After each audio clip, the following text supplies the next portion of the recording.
students, welcome to VJV School Portal 2020.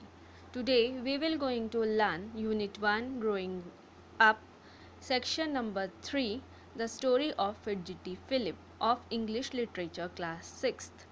So before starting the chapter, let's discuss about the poet of the poem. So this poem is written by Heinrich Hoffmann, who was born on 1819 to 1894.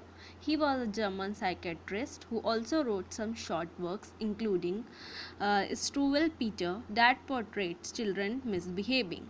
This is a poem from the book Struwwel Peter, Merry Tales and Funny Pictures published in 1845 in Germany. So let's moving towards the poem. The poem is about naughty little boy who lives with his mother and father. One night they all gathered for a dinner in their house dining table. But the boy is very naughty. The story of Fidgety Philip is a story of a boy who could not sit still at the dining table.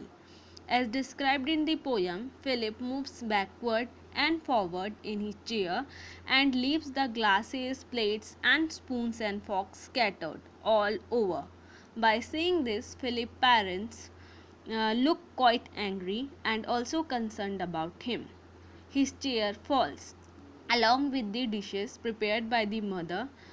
Now the parents are angry because firstly Philip got hurt and secondly dinner was all messed up as it was on the floor and wonder how they eat their dinner now. Now this poem basically describes the child, the boy who does not sit still at the dining table and scattering in his chair here and there moving forward, but suddenly his chair fall along with the tablecloth of the table and they are placed on that table. In this way all the dinner messed up and he himself fall down. His parents